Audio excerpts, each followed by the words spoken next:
श्रद्धालु, जिज्ञासु श्रोताओं, आइंबिल ओली पर्व का आज दूसरा दिवस, दूसरे पद की आराधना करने का दिन, सिद्ध परमात्मा की आराधना करने का आज का दिवस। शास्त्रों के अंदर सिद्ध भगवान के स्वरूप का वर्णन करते हुए कहा गया है कि जिनके सारे ही दुख क्षय हो गए, जन्म जरा रोग मृत्यु कर्म आदि किसी भी प्रकार का उनको कोई भय नहीं है, किसी भी प्रकार का बंधन नहीं है, जो हमेशा ही हर पल हर क्षण अनंत आनंद और परम सुख का अनुभव कर रहे हैं, जो अविनाशी होते हैं, वे हैं सिद्ध भगवान। लेकिन सिद्ध भगवान के स्वरूप का पूरे रूप से वर्णन अरिहंत परमात्मा भी नहीं कर सकते। परमात्मा महावीर से पूछा गया कि भगवान, आप तो सर्वज्ञ हैं, अनंत ज्ञानी हैं, तीनों लोक की समस्त पुद्गलों की पर्यायों को सूक्ष्म रूप से आप जानते हैं, सारी चीजें आपके ज्ञान में झलकती है, तो सिद्ध भगवान का स्वरूप हमें बताइए कि वे सिद्ध परमात्मा कैसे हैं, उनका स्वरूप क्या है। तब अनंत ज्ञान के धारी केवल ज्ञानी सर्वज्ञ सर्वदर्शी वीतराग परमात्मा प्रभु महावीर कहते हैं कि सिद्धों का स्वरूप मैं जानता हूं, अनुभव भी करता हूं, लेकिन वाणी से बता नहीं सकता। कोई भी तर्क हो, कोई भी शब्द हो, कोई भी उपमा हो, युक्ति हो, सब कुछ अधूरे होते हैं, अपूर्ण होते हैं। कोई भी अपनी वाणी के द्वारा सिद्ध परमात्मा के स्वरूप का पूरी तरह से वर्णन नहीं कर सकता। आप और हम भी जो बात करते हैं सिद्ध प्रभु के संबंध में, वो सिर्फ एक इशारा मात्र होती है, सिर्फ एक संकेत है। जैसे गूंगा व्यक्ति बोल नहीं पाता, लेकिन इशारे से काम चलाता है। बस इसी प्रकार से अपन जो भी बात करते हैं सिद्ध प्रभु के संबंध में, वो सिर्फ एक इशारा ही होता है। सिद्ध गति का स्वरूप अगर हम देखें तो नमुत्थुणम के पाठ में आप हर रोज ही बोलते हैं और उस स्वरूप की वंदना करते हैं, जिसमें कहा गया शिव मयल मरुय मणंत मखय मौवा बाह मपुनरावित्ति सिद्धि गई नाम ध्येयम ठाणम संपत्ताणम। जो 8 कर्मों से मुक्त होकर के सिद्ध गति नामक स्थान पर जो विराजमान है, उस सिद्ध गति का स्वरूप इस नमुत्थुणम के पाठ में इस प्रकार से बताया है। जैसे कहा शिवमयल, शिव का मतलब होता है शिव, यानी कल्याण रूप, जिनको किसी भी प्रकार का विघ्न बाधा भय या उपद्रव नहीं होता है। फिर बताते हैं अचल। अचल का मतलब कि सिद्ध स्थान में चंचलता या अस्थिरता नहीं है। जिस रूप में आत्मा स्थिर हो गई, बस उसी रूप में सदा ही वे विराजमान रहते हैं।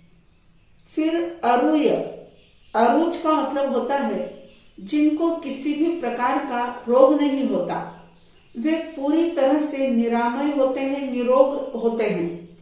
क्योंकि रोग जो होता है, बीमारी जो होती है, वो असाता वेदनी कर्म के उदय से होती है, लेकिन उनके तो पूरा वेदनी कर्म नष्ट हो गया है, क्षय हो गया है। अनंत, अनंत का मतलब होता है विराट सत्ता, व्यापक रूप। और एक अर्थ ये भी होता है कि जिनके गुणों का अंत ना हो। सिद्ध भगवान का ज्ञान अनंत, दर्शन अनंत, सुख अनंत, वीर्य अनंत, यानी सारा कुछ अनंत है। जिसका कभी अंत नहीं होता, वो अनंत होता है। अक्षय का मतलब होता है जिसका कभी क्षय नहीं होता। जिस स्वरूप को उन्होंने प्राप्त कर लिया, उस स्वरूप का कभी भी क्षय नहीं होगा। वो हमेशा स्थिर रहेगा, इसलिए उनको अक्षय भी कहा जाता है। और अव्याबाद का मतलब होता है कि एक तो वो कि जो किसी दूसरे के लिए बाधा नहीं बने, और दूसरा वो कि जिसको कभी किसी भी प्रकार की बाधा ना हो, रुकावट ना हो, जिनके सुखों में, ज्ञान आदि शक्तियों में किसी भी प्रकार का विघ्न नहीं आता, वो होता है अव्याबाद स्वरूप। तो ये सिद्ध परमात्मा जो कि अव्याबाद होते हैं और अपुनरावृत्ति, यानी कि जिस स्थान पर आत्मा सारे कर्मों से मुक्त होकर के एक बार विराजमान हो जाती है, वहां से वापस लौट करके नहीं आती। तो इस प्रकार से नमुत्थुण के पाठ के द्वारा भी कुछ सिद्ध परमात्मा के स्वरूप को हम जानते हैं। और सिद्ध भगवान के 8 गुण कहे गए हैं। जैसे जब उनका ज्ञानावरणी कर्म क्षय हो जाता है तो अनंत ज्ञान प्रकट हो जाता है। दर्शनावरणी कर्म के क्षय से उन्हें अनंत दर्शन की प्राप्ति हो जाती है।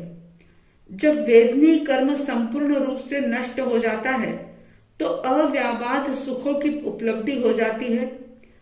जब उनका मोहनी कर्म नष्ट होता है तो क्षायिक संकित की प्राप्ति होती है। क्षायिक संकित का मतलब ये होता है कि वे हमेशा ही अपने स्वरूप में ही रमण करते हैं, कभी भी वे स्वरूप से बाहर आते ही नहीं हैं, यानी कि उनको क्षायिक संकित की प्राप्ति होती है। आयुष्य कर्म जब क्षय होता है तो जन्म मरण से वे मुक्त हो जाते हैं और अव्यय स्वरूपी हो जाते हैं। जब उनके नाम कर्म का क्षय होता है तो नाम कर्म क्षय होने से वे देह मुक्त हो जाते हैं, यानी अमूर्तिक हो जाते हैं।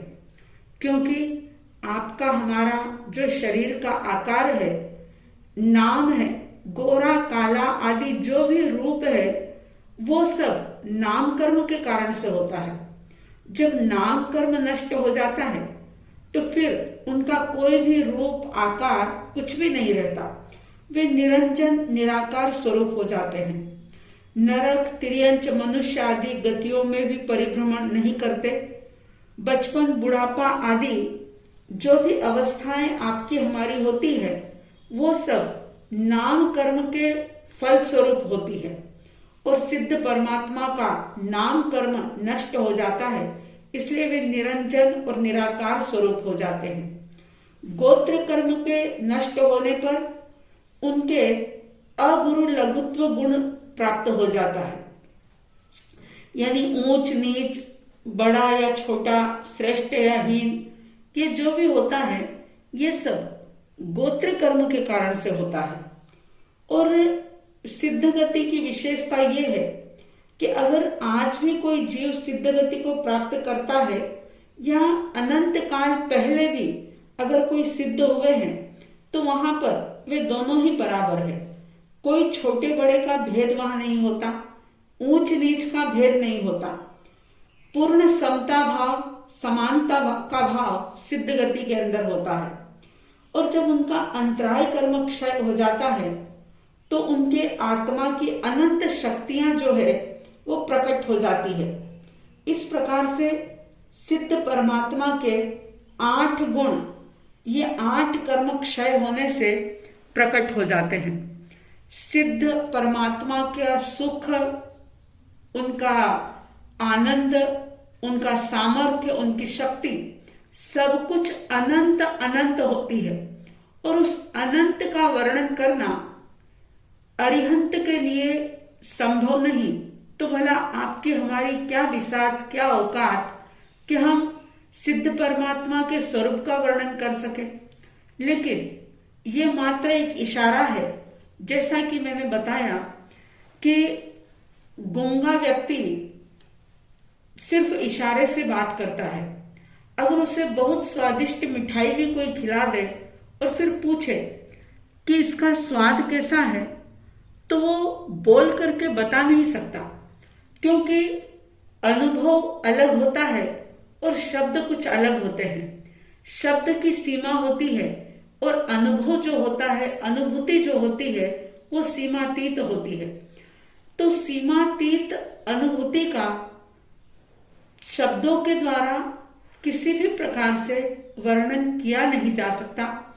लेकिन हाँ, आपका हमारा लक्ष्य जो है वो सिद्ध बनने का है। इसलिए सिद्ध परमात्मा के प्रति पूर्णतया समर्पण का भाव, अहोभाव, श्रद्धा और भक्ति का भाव भाते हुए पूरी निष्ठा के साथ सिद्ध परमात्मा के स्वरूप का आराधन करें, उनके स्वरूप का ध्यान करें, नमो सिद्धाणम की माला करें, जप करें। जितना ज्यादा सिद्ध परमात्मा के प्रति श्रद्धा का भाव बढ़ा सकते हैं, बढ़ाने की कोशिश करें, अहोभाव भीतर में लाएं। और चाहे हम वाणी के द्वारा उनके पूर्ण स्वरूप को समझ नहीं सकते, लेकिन फिर भी सिद्ध बनने का ही आपका हमारा लक्ष्य है, तो उस लक्ष्य को पाने के लिए सिद्धों के प्रति समर्पण होना, सिद्धों की भक्ति करना, सिद्ध परमात्मा के प्रति विनय का भाव होना, अहोभाव होना बहुत जरूरी है। तो आप सबके भीतर नमो सिद्धाणम पद के प्रति श्रद्धा भक्ति का भाव निरंतर निरंतर प्रवर्धमान होता रहे, ऐसी साध्वी द्वय की तरफ से हार्दिक हार्दिक शुभ मंगल भावनाओं के साथ जय प्रभु महावीर, जय गुरु आनंद।